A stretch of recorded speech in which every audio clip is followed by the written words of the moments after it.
to the OklaRoots YouTube channel. In today's tutorial, we're going over clue number 4. Clue number 4 for the Sparkle and Shine Spring 2021 Mystery Quilt with cotton cuts. So for this month, we're throwing in a lot of triangles. Let me just say that. No matter if you're doing the small or the large, we got a lot of triangles we're working with. So I want you to take your time with this one. It's going to come together quickly, but just take your time because there is a lot of opportunities for you to make a mistake. Trust me, I've made them. Let's not do that again. So for the large size, you're gonna make 2 blocks. Now remember, I'm doing the colorway quartz for the large size. So here is one of the blocks, and I don't actually know if it's supposed to be this way or this way. I think it's supposed to be this way. So here is the one that we're doing. You're gonna make 2 of these today. And then here is the other block, and you're gonna make 2 of these as well. So for the large size, you're gonna make 4 total blocks today. They're not that bad. I mean, look at these colors though. Aren't those colors awesome? I love this. If you guys got the quartz colorway, I hope you're loving it as much as I am, because look at this. How fun and vibrant is that? My favorite. Okay, so I made 1 of each already, and then in the tutorial today, we'll make these again. You'll have 4 total. If you're doing the small size, you're gonna make a total of 2 blocks, and I've made 1 already for you. Here you go. As we're not gonna talk about pronunciation. Garnet. That's the colorway I'm doing. Garnet. This is it again. I don't know if it's supposed to be this way or this way. We'll just have to see when it's all done, right? But this is a fun one. Lots of triangles. Everything is pre-cut for you. You don't have to do any crazy cutting. Everything lines up perfectly.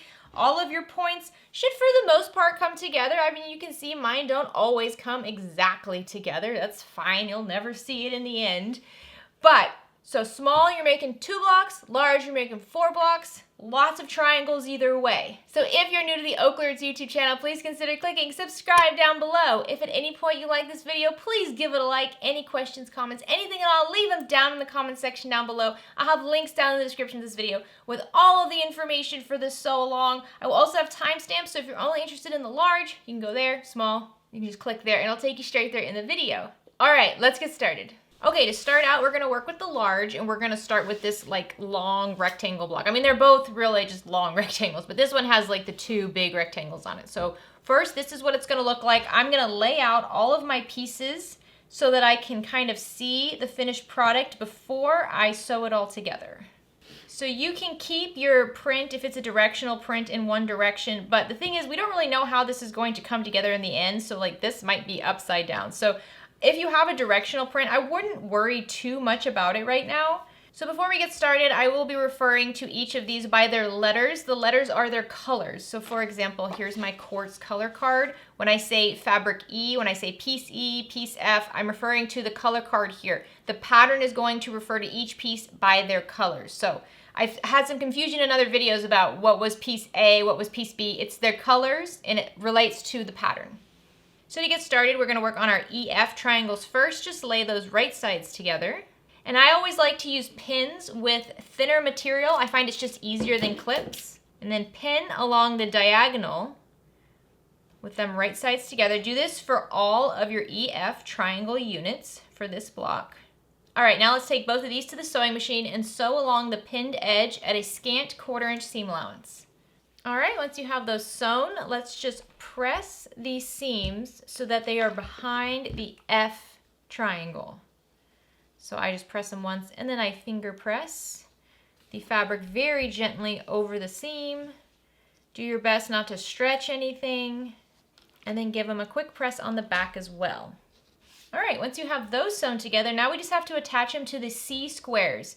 So we're just going to line them up as they're going to be in the end, and then flip them right sides together, and then just pin along this edge in between the square and the triangle square.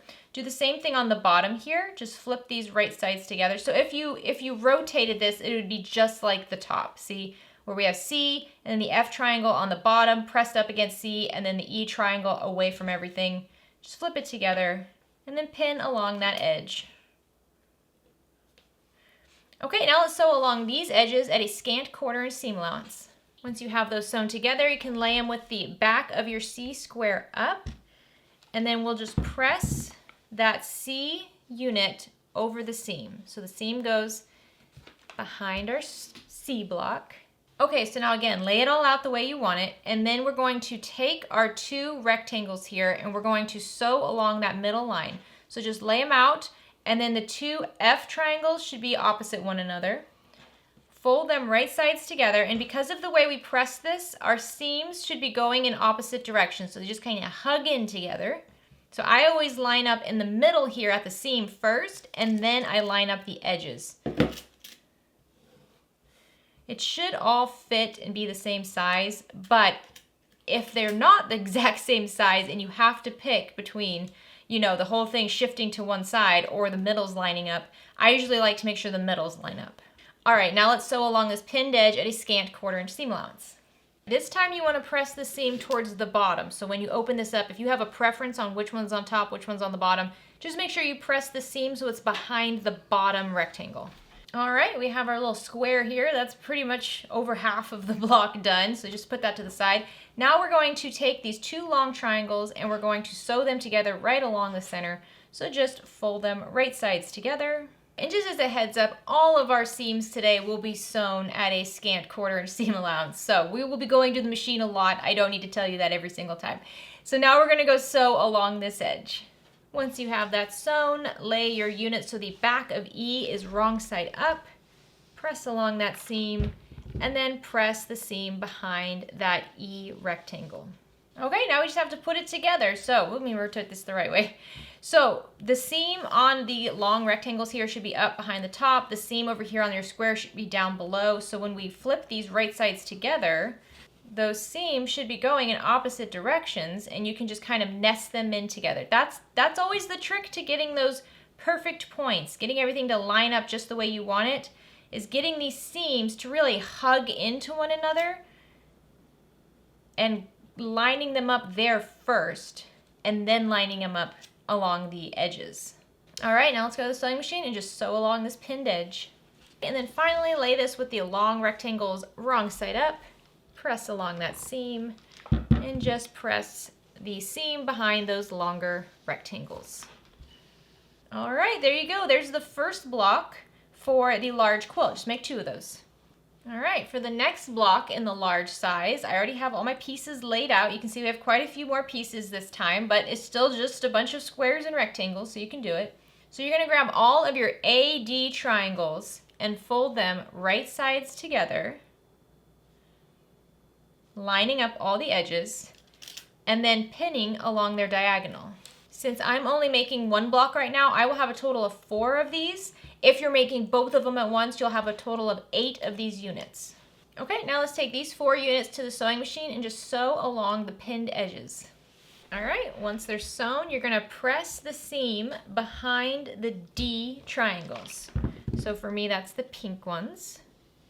Once again, just be really gentle when you finger press them open, because these can stretch, right? One of these edges is going to be a bias edge on a triangle, right?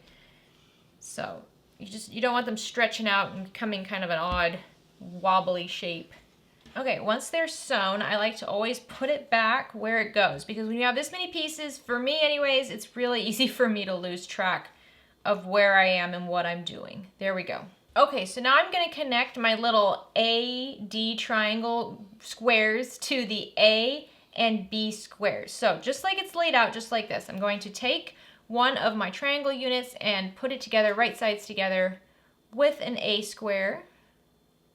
And don't do the same on all of them. You can see they're lined up differently. This line up here is not the same as this lineup, right? If I were to rotate this over here, that's not the same. So that's why I just like to lay it out how it's going to be in the end. The pattern gives you a great diagram, so this should be helpful.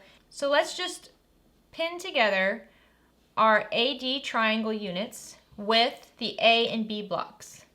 Okay, so I'm going to take these units to the sewing machine now and just sew along the pinned edges.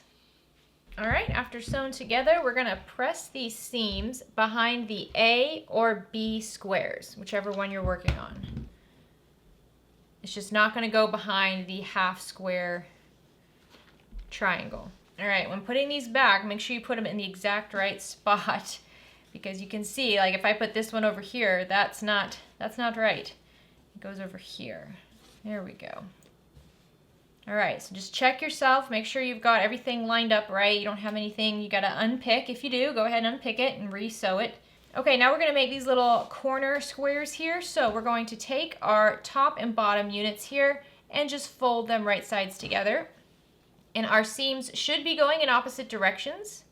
So once again, you can just hug them together, nest them in place, straighten it all up, and then grab some pins and pin these together.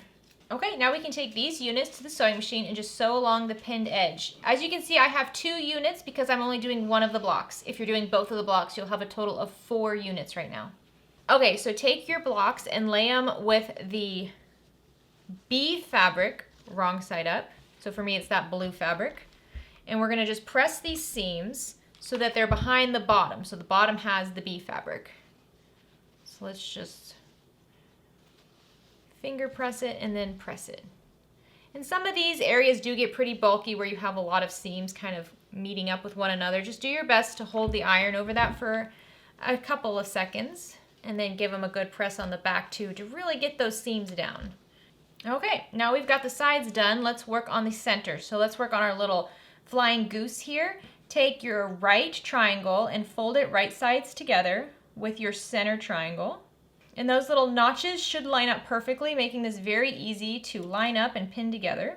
Now let's take this to the sewing machine and just sew along that pinned edge. Okay, now we're gonna press that seam behind the A triangle, so that's the smaller triangle. Just finger press it again. It's really easy to stretch this stuff out, so just be gentle with your finger pressing. All right, once you have the right triangle attached, now we just have to do the same thing for the left triangle, so we're just gonna fold that down, right sides together. And it's gonna go along this center D triangle, and it will also overlap your smaller A triangle here up at the top. Just pin these together. And now let's take this to the sewing machine and just sew along that pinned edge. Once you have that second triangle attached, just press the seam behind that smaller A triangle. And now you should have a nice little rectangle with 2 triangles attached, and this is a little flying goose. All right, now we just have to attach this center rectangle over our little flying goose, so just lay them right sides together. Always check and make sure everything's lined up correctly. You don't want to accidentally attach this upside down. And then you can just pin along this edge and take this to the sewing machine and sew along that pinned edge. And now we're going to press the seam behind that center A rectangle. All right, now we just have to attach our 3 squares together. So I'm going to start on the right side. I'm just going to line this up and then fold it right sides together. You'll see they're the same size. And your seams should be going in opposite directions, just like we've been doing. They should nest in with one another. So let's just pin along that right side edge. Now let's just take this to the sewing machine and sew along that edge. Okay, now after you have that attached, we're going to press the seam behind the center square. So that's really just our 2 rectangles here with our flying goose. Just push the seam behind the center and press it with your iron. So now all we have to do is repeat that with the other side. So just lay that left side, right sides together and nest them and pin them. All right, now let's just sew along this pinned edge. And once again, you're going to press the seam so it's behind the center square. And there you go. There are your 2 other blocks for the large quilt top for clue number 4. Okay, now for the small size, you only have 2 blocks to make, but they do have quite a few pieces, and it can get a little complicated keeping it all together and keeping your seams in the right place so that it all nests really well. So we're going to work through this together. Since I'm only making 1 block and the pattern is written with you making both of them at the same time, my numbers might be a little bit different from what they say, but just go with it. Just go with it. We'll be good. So as always, I'm going to lay this out how I want it in the end so that I kind of can keep my bearings straight. And what we're going to end up doing is creating this into 3 sections. But first, we're going to combine all of our BC triangles. So these are our center little diamond shapes here. We're going to sew these together first. So just take your B and C units and lay them right sides together. And then pin along that center seam. And do this for all 3 or all 6 if you're doing both blocks at once. All right, now let's take these units and sew along the pinned edges at a scant 1/4 inch seam allowance. All right, so since I'm just doing one block at a time, I'm going to take 2 of my units here and lay them so that the C triangle is wrong side up, and 1 of my units so that the B triangle is wrong side up. If you're doing both of your blocks at once, you're going to have 4 of these triangle units where the C is wrong side up and 2 where the B is wrong side up. I say this because we're going to press the seam behind whichever fabric is wrong side up on top. So we want 4 of them to have the seam pressed behind the C triangle and 2 of them to have the seam pressed behind the B triangle. This is important in putting it all together. So let's just press our seams so that they're behind either the C or B. Okay, so now I'm just going to relay this out just again so I can kind of keep my visual, but it can get tricky. So the unit that has the seam pressed behind the C triangle is going to go on the left and over on the right. So remember, we have 2 of these where the seam is behind that top C triangle, just like that. Those go on the outsides. And then in the middle is going to be your unit that has the seam pressed behind the bottom B triangle. So it all looks the same, but over here the seam is behind these triangles, and in the middle it's behind this bottom triangle. I know, you got it, don't worry. Okay, so now I'm going to separate this because right now we're going to work on this unit right here. So take 1 of your A units and lay it right sides together along the bottom left edge of your BC square in the center here, and then just pin along that edge. All right, now let's take this to the sewing machine and sew along this pinned edge. All right, once you're done with that, we're going to press the seam behind that smaller A triangle. And if you're making both blocks at once, you're going to be making 2 of these right now. Just make sure you know which units you're attaching these triangles to. All right, so here's where we are. Now we're going to take this other A triangle that's on the top left, and we're going to fold that down and pin it to our square. And now let's go to the sewing machine and just sew along that edge. All right, just like before, we're going to press that seam behind that smaller A triangle. Now you're going to take one of your larger A triangles and we're going to attach it to the top right of this little square diamond here. So just line it up how it's going to be in the end and then fold them right sides together, right along that edge. And all of your notches should line up perfectly. It should fit in like a puzzle piece. Let's pin along this edge. And now let's sew along this pinned edge at a scant 1/4 inch seam allowance.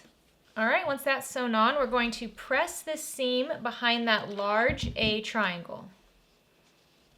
All right, so now 1/3 of your block is done. You can just kind of put that to the side. And now let's work on the center piece. So now let's attach our E triangle to the bottom left of our center square. Remember, this center square has the seam pressed behind the bottom triangle.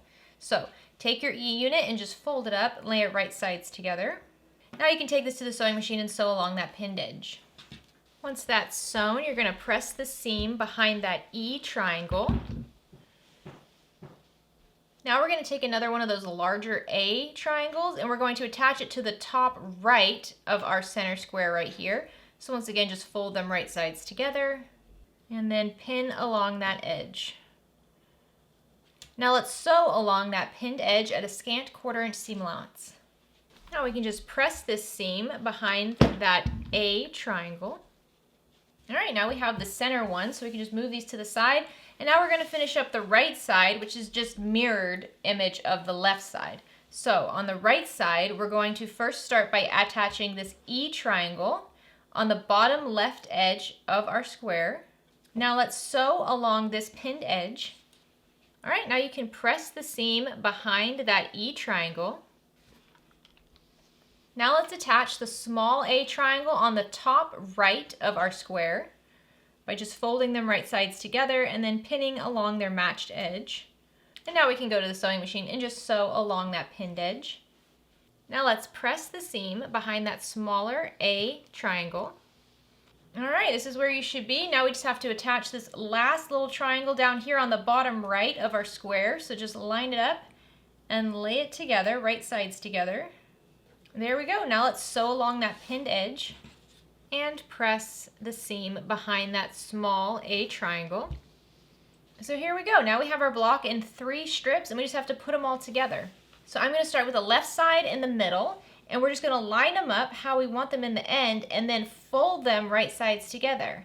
Now remember, because we're dealing with angles here, they're not going to fold where the top and the bottom edges line up like that. They're going to fold perpendicular to one another. So this one here is going to go down, and because of the way we did our seams, they should nest into one another.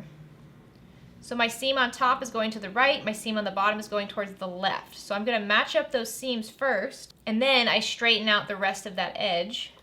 And then I'll pin these two units together. And now let's sew along this pinned edge at a scant 1/4 inch seam allowance. All right, once you have them sewn together, lay it so that the center strip is on top, so the wrong side of that center strip is up top. And we're going to press the seam behind the center of the block. What's neat about this is all these points come together really, really nicely. All right, for this last section, we're going to do the same thing. So we're just going to fold this right sides together. Once again, this is going to go perpendicular, so it's going to go straight up. And then I can nest in my seam. So I have this seam right here, and then I have this seam on the bottom, and they're going in opposite directions. So I can nest them together and then straighten out this edge. There we go. Now I can just pin them together. And now let's sew along this edge at a scant 1/4 inch seam allowance. And then just like we did on the last step, we're going to press the seam behind the center of the quilt block. Hopefully everything is the right direction and lined up. It looks good. And there you go. If you're making the size small, you should make 2 of these this month, and you are done with clue number 4. All right, there you go. What do you think? It's not that bad, right? It's not that bad. There's a lot of triangles. There are a lot of triangles, especially in the small one. But if you go slow, you'll be fine. I will be honest with you, the first time I made this, I did have to unpick it because I messed up. I got things kind of switched around. So go slow, practice, just keep kind of reevaluating your block as you're going through it. If you're doing the large size, again, it's also not that bad. That's the nice thing about this quilt along, is that each month there's really not a whole lot of work we have to do. And we get to learn a little bit of new techniques each time, you know, playing with these triangles, kind of figuring out these thicker seams and how to nest it all together. I really enjoy that. So I hope you're having as much fun making your quilt top as I am. Have any of you laid out all of your blocks yet to try to kind of puzzle piece it together and figure out what it's gonna be? I haven't done that. I'm not going to either. I'm going to wait until we're completely done and just kind of get that ooh wow factor, you know. But if you have done it, let me know. I want to hear what you think it's gonna look like. So thank you so much to Cotton Cuts for allowing me to film tutorials for these quilt blocks. Thank you all of you for watching the video today. I hope you're having a great day. I hope you have a fantastic rest of your week. Get out there and make something. Bye guys.